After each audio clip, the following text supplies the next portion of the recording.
ئەم شاوەزەنگەی ئێستا دەیبینن هەر یەک مۆمێکی بۆ داگیرسێنن ئەم شاوەزەنگەی ئێستا دەیبینن هەر یەک مۆمێ. الدرس الخامس: مكانة الأقصى عند المؤمنين. خۆشەویستە سكانم، ئەقسا واتا مزگەوتی ئەقسا لە فەلەستین مەکانەتێکی زۆر پیرۆزی هەیە لەگەڵ مسلمانانە. پەیوەندی بە عارەب و کورد و ئەمەوە نییە. مەکە چۆن پیرۆزە لە دڵمانە، ئەقسایش پیرۆزە. سێیەم حەرەمی، یەکەم قیبلەی ئیمانداران و سێیەم حەرەمی ئیماندارانە. پێغەمبەری خوا صلی الله علیه وسلم ئەفەرمێن نوێژ لە کەعبەیە گشت نوێژە 100,000 نوێژە. لە مدینەی مزگەوتی مدینەی پێغەمبەر صلی الله علیه وسلم گشت نوێژ 1000 نوێژە، بەڵام لە بەیت المەقدسە گشت نوێژێ بە 500 نوێژە. پیرۆزە و گەورەی خۆی هەیە و ئەبێ لە دڵی مسلمانە عەزیز و خۆشەویست بێ. ئیتر ئەمە پەیوەندی بە شتی ترەوە نییە، بە مەسائیلی سیاسیەوە نییە. بەداخەوە ئەمڕۆ مەسائیلە سیاسیەکان بە شێوەیەک وا پێ ئەکرێ کە هەیبەتی دین لە دڵمانە نەمێنێ. کاتێ باسی فەلەستین ئەکرێ یا باسی بەیت المەقدس ئەکرێ، لە دڵی هەندێک لە مسلمانانە ئەو لەزەتەی نەماوە، ئەو حرمەتەی نەماوە، ئەو گەورەیەی نەماوە، هۆکارەکەشی بۆ مەسائیلە سیاسیەکان ئەڵگەڕێتەوە. بەڵام لە سەردەمی خۆیان بەیت المەقدس کە داگیر کراوە، دوو جار ئازاد کراوە. جارێکیان لە سەردەمی عومەری کوڕی خەتابە رضی الله عنه، دووەم جار کە ئازاد کراوە بەدەستی صلاح الدینی ئەیوبی ئازاد کراوە. ئێستش خەڵکی فەلەستین و خەڵکی زۆربەی وڵاتانی ئیسلام چاوەڕوانن خوای تەعالا جارێکی تر صلاح الدینێ بنێرێ ئەو مزگەوتە ئازادکە لە دەستی بێگانەکان و لە دەستی خافراکان. خۆشەویستەکانم، ها لەو ئیسرا و میعراجەی پێغەمبەر صلی الله علیه وسلم خوای تەعالا هەنیە شتی هێناوە پێش چاوی پێغەمبەر صلی الله علیه وسلم کە چۆن عەزابی ئەوانەی کە زینا ئەکەن نەعوذ بالله خوا پەنامان بدە چۆن عەزاب ئەدرێن، ئەوانەی کە غەیبەت ئەکەن چۆن عەزاب ئەدرێن، ئەوانەی کە گوناحە گەورەکان ئەکەن چۆن عەزاب ئەدرێن لە ڕیبا و لە سوود و ئەوانە. مسلمان ئەبێت شتی گەورە بە گەورە بزانێن، تاوانی گەورە بە گەورە بزانێن، لە دڵیا گەورە بێ. بەڵام بەداخەوە ئەمڕۆ مسلمانان ئەم دەرس و پەندانە لایەن وەکو بڵێ وەکو جاران نەماوە. سەیرەکەی وەسائیلی زینا ئەمڕۆ زۆر ئاسان بووە. تەماشاکەی زۆر اعتیادیە، خۆی چی وا ئەکا ئینسان تووشی زینا بێ؟ تەماشاکردنی حرام، تەماشاکردنی شتی ئافرەتی ڕوت، یا ئافرەت تەماشاکردنی نامەحرەم، تێکەڵی لەگەڵ نامەحرەمە، ئەمانە هەمووی وەسائیلێکن بۆ ئەوەی ئینسان تووشی زینا بێ. سەیرەکەی لە زۆربەی شوێنەکانە مسلمانان بەرامبەر بە مەسائیلانە ساردیەکیان پێوە دیارە. وەکو هەستەکەی ئاعتیادی بۆتەوە ئافرەت لەگەڵ ئافرەتی ڕووتا تێکەڵبی، ئاعتیادی بۆتەوە تێکەڵی لەگەڵ ئافرەتانە، پیا و ئافرەت لە مەکتەبە لە زانکۆیە لە شتەکان تەبیعی بۆتەوە. ئەمە شوای کردووەکەوە ئەو تاوانە پیسە لە ناو خەڵکا خەریکە زیادەکە. خوا پەنامان بدە. غەیبەتکردن، هەیبەتی دیندارەتی لە دڵمانە کەس بووە، بۆیە غەیبەت ئاسان بووە، بۆیە زۆر ئاعتیادیە من غەیبەتی تۆ ئەکەم لەسەر بنەمایەکی شتێکی هەروە هاکەزای کابرا ئامادەیە ئاعتیادی بخیانێ بۆ زەلامێ هەڵبەسێ کە شتەکەی نە بە چاو خۆی بینیە نە بە گوێی خۆشی بیستوێتی. زۆر ئاعتیادیە. غەیبەتێکا قسەی بۆ هەڵەبەسێ، بوختیانی بۆ هەڵەبەسێ، زۆر ئاعتیادیە. مع العلم لەوانەیە خۆی لەو گوناحەش گەورەتر بکە، لەوانەیە خۆی لەو گوناحەش گەورەتر بکە، بەڵام هینەکەی ئەو لای گەورەیە کاتەوە، بڵاوێ کاتەوە. بە تایبەتی ئیمڕۆ وەسائیلی بڵاوکردنەوەیش زۆر ئاسان بووە. جاران بۆ ئەوەی شتێکت بڵاو کردایەتەوە، بێ ڕادیۆیە بڵاوی کردایەتەوە، تەلەڤیزۆنێ بڵاوی کاتەوە. ئێستا ئەم فەیسبوک و ئەنتەرنێتە بە ئاسانی شتەکان بڵاوەکانەوە. جا غەیبەت تۆ کاتێ لە فەیسبوکەکەی خۆت لەو شوێنانە شتێ بڵاوەکەیتەوە با بزانی ئەگەر خراپ بێ و غەیبەت بێ هەموو عالەم گوێی لێ بێ، هەموو ئەوەی کە ئەیبینێت تاوان بۆ تۆ نووسێ.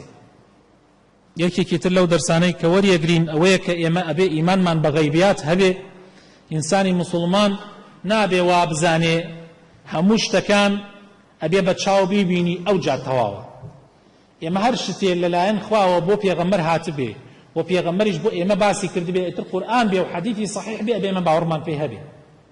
ئەمڕۆ بڕێشت دروست بووە لە ناو خەڵکە ئەی من شتەکە نایبینم بە چاوی خۆم یا کێ باوەڕەکە کێ عەقڵی باوەڕەکە لە ماوەی لەحەزاتێکی کەما پێغەمبەر صلی الله عليه وسلم لە لەحەزاتێکە لێرە خوا بیباتە بەیت المەقدس و لەوێ بیواتە ئاسمان و حەوت طەبەقەی ئاسمان و لای خوای گەورە ئەمجا خوای تەعالا بیگەڕێنێتەوە ئەو شەوە بەسەر زەوی زۆر ئەو شتانە بەسیتە لای خوای تەعالا هەموو شتێک کون فەیەکونە پێش ماوەی 30 ساڵ بەر لە ئیسە کێ باوەڕیە کرد من لێرەوە لەگەڵ ئەمریکایە جیهازێکا بەدەستمەوە وایەری هاتیە و نە هیچێ لێرە بتوانم لەگەڵ ئەمریکایە لەگەڵ یابانە لەگەڵ هەموو دنیای قسە بکەم کێ باوەڕی بەوە ئەکرد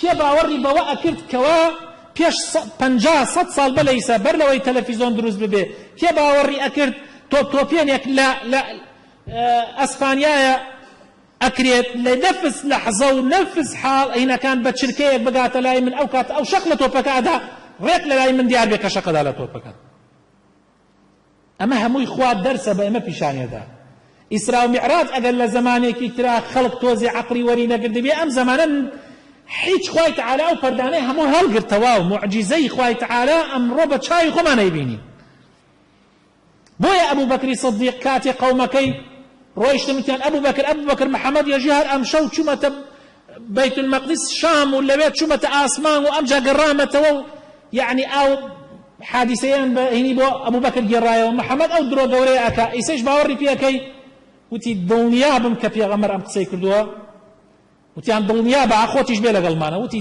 پێویست ناکەم پێغەمبەر وتوێتی تەکید تەواوە دڵنیام تەواوە من لەوە زیاتر باوەڕم پێی هەیە من کە باوەڕم بەخوا کرد بە پێغەمبەر کرد تەواو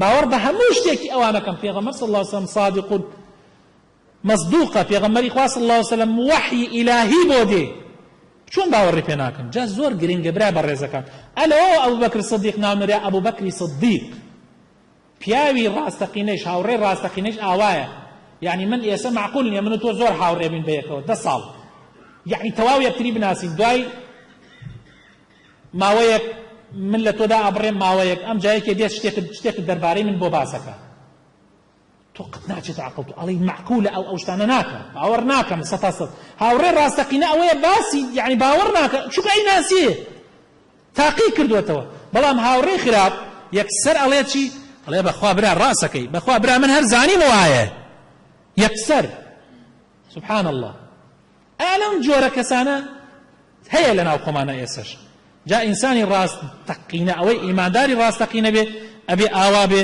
بینی خۆی و خوای سود وەرگرتن لە تەجروبەی خەڵکانی پێشوو پێغەمبەر صلی الله عليه وسلم موسا هاتە لای موسا گەڕایەوە لای خوای پەروەردگار موسا فەرمووی خوا چی لەسەرت فەرز کرد فەرمووی 50 نوێژ فەرمووی زۆرە من بەنی ئیسرائیلم تاقی کردوتەوە 50 نوێژ زۆرە بگەڕێرەوە تا خوای تەعالا بۆ تیکەم کاتەوە جا ئەوە بوو چەند جارێ گەڕایەوە تا خوای تەعالا کردێ 5 ئەمە هەمووی بە فەزڵی موساوە عەلەیهی السەلام سود وەرگرتن لە تەجروبەی موسا پێغەمبەر صلی الله عليه وسلم ئێمەش ئەبێ لە پیاوە پیرە ڕیش سپیەکانمان دەرس وەربگرین گەنجە جوانەکان دەرس وەربگرن ئەو پیاوانە لە خۆڕایی ڕیشیان سپی نەکردووە لەوانەیە علمیان وەکو من و تۆ نەبێ لەوانەیە خوێندنیان وەکو من و تۆ نەبێ بەڵام تەجروبەکەی ئەوان زۆر گرنگە بۆیە وتراوە ڕوحیەت و حەماسەتی گەنج لەگەڵ تەجروبەی پیاوی پیر ئەتوانێ گۆڕانکاری دروستکە ئەم شاوە زەنگەی ئێستا دەیبینن هەر یەک مۆمێکی بۆ داگیرسێنن تا ڕووناک بێ